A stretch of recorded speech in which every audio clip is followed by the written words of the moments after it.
Hello friend, welcome back. कैसे आप सब? आई होप आप सब मस्त होंगे। फ्रेंड, ये गदर 2 मूवी का एक्सप्लेनेशन वीडियो है। आई होप आपको वीडियो पसंद आए। बट वीडियो स्टार्ट करने से पहले मैं आपको गदर पार्ट 1 के बारे में थोड़ी स्टोरी बता देना चाहता हूँ, जिससे आप इस वीडियो से और भी अच्छे से कनेक्ट हो पाओगे। तो मूवी की शुरुआत गदर के फर्स्ट पार्ट से होती है, जहाँ हमें दिखाया जाता है 1947 के बंटवारे में कैसे पाकिस्तान वहाँ के बसे हिंदुओं को बेरहमी से मारते हैं। और जब सारे हिंदू पाकिस्तान छोड़कर अपने वतन इंडिया आते हैं, तब भी उन्हें ट्रेनों में बेरहमी से मारा जाता है और लाशों से भरी ट्रेन इंडिया आती है, जिसे देखकर इंडिया के लोगों का खून खौल उठता है। और फिर वो पाकिस्तान को मुंह तोड़ जवाब देते हैं उन्हीं की भाषा में। जहाँ हजारों घर उजड़े, वहाँ सैकड़ों घर बसे भी। और उन बसने वाले घरों में एक घर तारा सिंह और दूसरी पाकिस्तानी लड़की सकीना का भी था। पहले तो इंडिया के लोग सकीना को मारना चाहते थे, मगर जैसा कि तारा सकीना मैडम से बहुत प्यार करता था, तो वो मैडम को कैसे मरने देता है। इसलिए तारा ने सकीना का मांग भरकर उसे अपनी पत्नी बना लिया, जिससे अब खुशी खुशी अपनी जिंदगी जीने लगते हैं। यूं ही कुछ साल बीत जाते हैं और सकीना का एक बेटा होता है। एक दिन सकीना के फादर को पता चलता है उसकी बेटी जिंदा है, तो वो उसे कुछ दिनों के लिए अपने घर पाकिस्तान ले जाते हैं। और सकीना भी इस बात से बहुत खुश थी, क्योंकि इधर सकीना को भी लग रहा था कि उसकी फैमिली उस लड़ाई में मारी गई थी। और जब इसे पता चलता है कि उसकी फैमिली ठीक ठाक पाकिस्तान पहुंच गई और जैसा कि उसके फादर भी उसे लेने आ रहे थे, तो सकीना कुछ दिनों के लिए अपने घर चली जाती है। पर जब सकीना घर आ जाती है, तब उसे सच का पता चलता है कि उसके फादर उसे बहला फुसलाकर हमेशा के लिए पाकिस्तान ले आए। तो इस बात से सकीना अपने फादर से रिक्वेस्ट करती है कि उसे इंडिया वापस भेज दें। पर सकीना के फादर को तो इंडिया नाम से ही नफरत थी, तो वो सकीना को हरगिज इंडिया भेजने के लिए तैयार नहीं होते।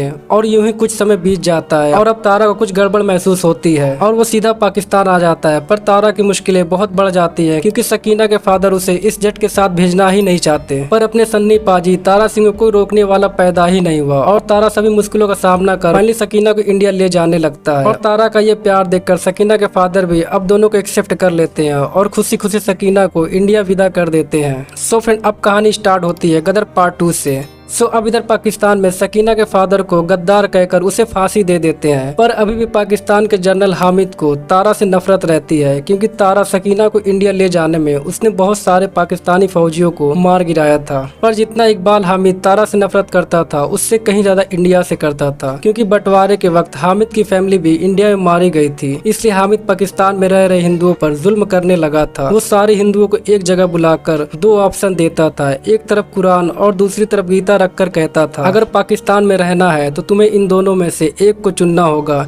इस बात से सभी हिंदू जान की परवाह ना करते हुए अपने धर्म अपनी गीता को चुनते हैं और तब हामिद सबको मार देता है। इसके बाद हम देखते हैं तारा और सकीना अपनी जिंदगी में बहुत खुश थे। तारा का बेटा जीते बहुत बड़ा हो चुका था और उसे एक्टर बनने का शौक रहता है, मगर तारा जीते को एक बेहतर फौजी बनाना चाहता है। पर तारा का पढ़ाई लिखाई में बिल्कुल ही मन नहीं लगता है। इस बात से तारा इस पर बहुत गुस्सा करता है। पर माँ तो माँ ही होती है, तारा जितना गुस्सा करता है माँ जीते से उतना ही प्यार करती है। इसके बाद तारा आर्मी कैंप जाता है, तो कर्नल उससे कहते हैं, तुम्हारे ससुराल पाकिस्तान से सकीना के लिए पार्सल आया है। वैसे तो वो लोग तोहफे के बदले हमेशा गोला बारूदी भेजते आ रहे हैं, पर ना जाने कैसे पाकिस्तान के कर्नल को मोहब्बत जागी और दामाद के घर तोहफा भेज दिया। तारा गिफ्ट लेकर सकीना के पास जाता है और यहाँ अपनी पुरानी यादें ताजा होती है, क्योंकि तारा वही गाना गाता है जो हमेशा मैडम जी को सुनाता था, ऊर्जा काले कावा तेरे। इसके बाद दोनों अपने बेटे के पास आते हैं और जीते को पढ़ने के लिए चंडीगढ़ भेजते हैं और इससे कहते हैं, पहले तू पढ़ लिख ले, फिर बाद में अपने एक्टर बनने का भी शौक पूरा कर लेना। जीतू को पेरेंट्स की बातें ठीक लगती है और वो चंडीगढ़ चला जाता है। और तभी तारा को कर्नल बुलाते हैं और कहते हैं, तारा जंग की आशंका है, हमें पहले से तैयार होना होगा। इसके बाद कुछ समय बीत जाता है और जंग शुरू हो जाती है और कर्नल तारा को कॉल कर बताते हैं कि हमारे सैनिकों का असला बारूद खत्म हो रहा है, तो तुम्हें फौरन असला बारूद ट्रक में भरकर वहाँ ले जाना होगा। तारा अपनी फैमिली को बिना बताए जंग में चला जाता है, जहाँ दोनों तरफ के लोग जंग में लड़ रहे थे और अपना तारा पाजी भी जंग शुरू कर देता है और पाकिस्तानियों को छक्के छुड़ाने लगता है। तब हामिद स्कोप से तारा को देखता है और तारा को देखते 1947 के जंग याद आते हैं, जिसमें हामिद की फैमिली भी मारी गई थी। इस बात से हामिद का खून खौल उठता है और वो अपने लोगों से कहता है, तुम लोग पीछे हटते जाओ ताकि इंडियन को लगे हम भाग रहे हैं और वो इस खुशी में आगे बढ़ते चले आएंगे। और जब वो जैसे ही हमारे सरहद के करीब आ जाए तो पीछे से उन्हें मार देना और कुछ को पकड़ लेना। हामिद जैसा सोचा था ठीक वैसा ही होता है। इंडियन आर्मी और तारा इनके पीछे हटते देखते ही और इन्हें खदेड़ने लगते हैं, जिससे वो सरहद के काफी करीब आ जाते हैं। और तब हामिद एक बड़ा धमाका करता है, जिससे कुछ फौजी मारे जाते हैं और कुछ को पाकिस्तानी फौजी पकड़ लेते हैं। और ये न्यूज इंडिया में चारों तरफ फैल जाती है कि पाकिस्तानी फौजी कुछ इंडियन फौजियों को पकड़ लिए हैं। और पाकिस्तान इस बात से इनकार करता है कि उनके पास इंडिया का कोई फौजी नहीं है। और जब ये न्यूज सकीना जीते देखते हैं तो फौरन जंग वाली जगह पर आते हैं, जहाँ शहीद हुए जवानों की फैमिली रो रही थी। सकीना शहीद हुए जवान और उनकी फैमिली को देखती है, पर उसे तारा कहीं नजर नहीं आता। तब वो कर्नल से तारा के बारे में पूछती है, पर ऑफिसर अभी कुछ भी नहीं बताते। वो सकीना से थोड़ा टाइम मांगते हैं। ऑफिसर की इस बात से सकीना को लगता है कि तारा को पाकिस्तानी फौजी पकड़ रखी है। और इस बात से सकीना का जीना बद से बदतर होता जा रहा था। वो पूरा दिन तारा की यादों में रोती रहती है। जीते को अपने माँ के आंसू देखा नहीं जाता और तब पाकिस्तान पहुंच जाता है और माँ के लिए एक खत छोड़ जाता है, जिसे देखकर सकीना बहुत घबरा जाती है। जीते तारा के दोस्त इकबाल नाना के घर आता है और तारा के बारे में बताता है। नाना की बात सुनकर फ्रेंड शायद आप थोड़ा सोच में पड़ गए होंगे, तो मैं बता दूं कि पाकिस्तान तारा का ससुराल है, तो इस हिसाब से जीतू का ननिहाल हुआ। पर इसी बीच पाक सीबीआई की नजर जीतू पर जाती है और जीतू इन्हें देखते ही घबरा जाता है, जिससे सीबीआई को उस पर शक हो जाता है और वो जीतू के पीछे पड़ जाते हैं। पर जीतू इनसे बचता बचाता भाग फिर रहा था और नाना के घर आता है। तब नाना बताते हैं कि उन्होंने अपने गुप्तचरों से बात की तो पता चला है कि कुछ इंडियन फौजियों को पाक पकड़कर सख्त जेल में रखी है और वहाँ की सिक्योरिटी बड़ी टाइट है, जहाँ परिंदा भी पर नहीं मार सकता। पर जीतू को किसी भी हाल में उस जेल तक पहुँचना होगा। तो जीतू नाना की मदद से पाक में शाही खाने फैमिली के घर में खानसाने का जॉब करने लगता है, क्योंकि जेल में सभी कैदियों के लिए हर रोज यहीं से बिरयानी बनकर जाती है, जिसका कॉन्ट्रैक्ट मुस्कान नाम की लड़की लेती है। तो अब जीते सोचता है कि अगर वो किसी तरह मुस्कान को पटा लेता है तो जेल में जाना आसान हो जाएगा। और इत्तेफाक से मुस्कान भी फिल्मी दुनिया की बहुत बड़ी फैन होती है, फॉर एग्जाम्पल राजेश खन्ना, धर्मेंद्र। और जैसा कि अपने जीतू को पहले से ही एक्टर बनने का शौक था, तो अपने एक्टर अंदाज में मुस्कान को पटा लेता है। मुस्कान को जीते की हर बात बहुत अच्छी लगती है और ऐसे मुस्कान जीते से भी प्यार करने लगती है। पर कुछ दिन बाद मुस्कान को जीते की सच्चाई पता चल जाती है और अब जीते भी मुस्कान को सब सच बता देता है कि वो खुफिया जासूस या टेररिस्ट नहीं है, वो सिर्फ अपने पिता को छुड़ाने के लिए आया है। मुस्कान को जीते का ये सच सही लगता है और अब मुस्कान भी जीते की मदद करने लगती है। कुछ दिन बाद ईद आता है और सारे कैदियों को सेवई खिलाई जा रही थी और जीते मुस्कान की मदद से वहाँ सेवई लेकर जाता है और सारे कैदियों को देखता है, पर तारा सिंह कहीं नजर नहीं आता।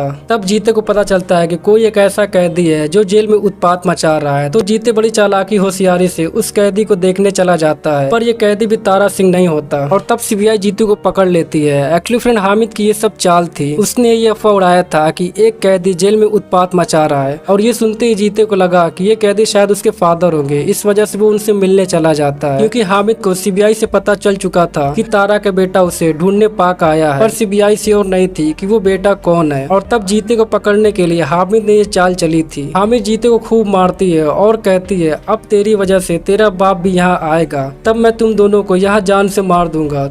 तो जीते कहता है, अगर मेरा बाप यहाँ आ गया तो तुम्हारे टुकड़े टुकड़े कर देगा। इसके बाद हमें तारा को दिखाया जाता है, जो कि सकीना के पास आता है। सकीना तारा को देखकर बहुत खुश होती है। तब तारा बताता है, जंग के दौरान ब्लास्ट होने से वो नदी में गिरकर कहीं और चला गया था और इस वजह से वो सकीना को खत भी नहीं लिख पाया। पर जख्म इतने गहरे थे कि तारा कुछ दिन तक बेहोशी पड़ा रहा और आने में इतनी देर हो गई। तारा की ये बात सुनकर सकीना रोने लगती है और तारा को जीते की बात पता चलती है। तो तारा सकीना पर बहुत गुस्सा होता है और सकीना को डांटता है कि तुमने उसे जाने क्यों दिया। तब सकीना जीते का लेटर तारा को देती है, जिसमें लिखा होता है कि जीते अपनी माँ के आंसू देख नहीं सकता है, इसलिए वो कॉलेज से भागकर पाकिस्तान अपने पिता को ढूंढने पहुंच गया। जीते का यह खत पढ़ते ही तारा फौरन पाकिस्तान की तरफ निकलता है और अपने दोस्त के घर आता है। तब उसे पता चलता है कि मेजर हामिद जीते को पकड़कर एक सख्त जेल में रखी है और हर रोज उसे बेरहमी से मारती है। ये सुनते ही तारा को बहुत तकलीफ होती है और तब न्यूज में दिखाया जाता है कि मेजर हामिद पब्लिक प्लेस में एक इंडियन को मौत की सजा देने वाले हैं। इधर मेजर लोगों में जीते के खिलाफ इतनी नफरत भर देता है कि सब जीते को फांसी देने की मांग करने लगते हैं। और तब मेजर जीते को फांसी देने से पहले उसकी आखिरी इच्छा पूछता है, बोल तेरी आखिरी ख्वाहिश क्या है। तभी हमारे सन्नी पाजी अपने शेर की आवाज में बोलते हैं, बेटा बाप से मिलना चाहेगा। ये सुनते ही सारे पाकिस्तानी खड़बड़ा जाते हैं और तब तारा कहते हैं कि तुम्हें मेरी जरूरत थी, मैं आ गया, अब तुम मेरे बेटे को छोड़ दो। उसने कुछ नहीं किया।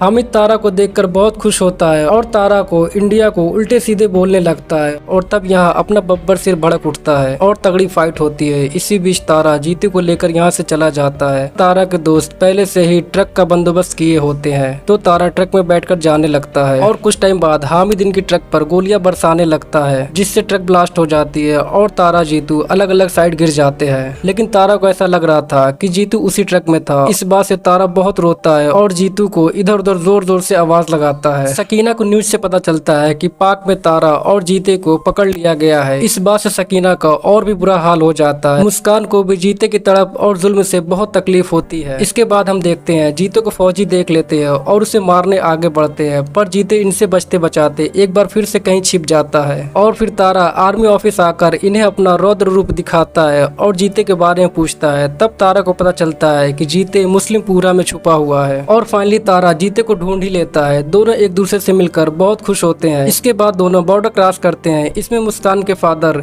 इनकी हेल्प करते हैं, वो भी अपनी लाडली बेटी की खुशी के लिए, क्योंकि एक पिता के लिए उसकी बेटी की खुशी ज्यादा मायने रखती है। और इन्हें भी पता चल गया था कि तारा जीते बहुत अच्छे लोग हैं, इसलिए ये मुस्कान को इनके साथ भेज देते हैं और खुद भी बॉर्डर क्रॉस करके पाकिस्तान से कहीं और जाने वाले होते हैं। पर सब उल्टा हो जाता है। तभी हामिद इन्हें पकड़ लेता है और जीतो को बेरहमी से मार मार कर उसे हिंदुस्तान मुर्दाबाद कहलवाता है। पर जीते शेर की आवाज में बोलता है, हमारा हिंदुस्तान जिंदाबाद था, जिंदाबाद है और हमेशा जिंदाबाद रहेगा। पर हामिद हिंदुस्तान को हमेशा के लिए मिटाने की धमकी देता है। तब अपना बब्बर सिर भड़क उठता है और अपना एक्शन दिखाने लगता है। यहाँ बहुत बमबारी होने लगती है। तब तारा मौका पाते यहाँ से बॉर्डर की ओर जाता है। हामिद भी अपनी फौज लिए इनके पीछे भागता है और इसी भागने के चक्कर में हामिद को पता भी नहीं चलता और वो पाकिस्तान पार कर हिंदुस्तान में आ जाता है। तो अब हामिद कुछ कर नहीं पाता क्योंकि यहाँ पर कर्नल रावत पहले से ही इनका इंतजार कर रहे थे। पर कर्नल रावत कहते हैं, हामिद मुझे तुमसे कोई लेना देना नहीं है, तुमसे तो हमारा तारा ही बात करेगा।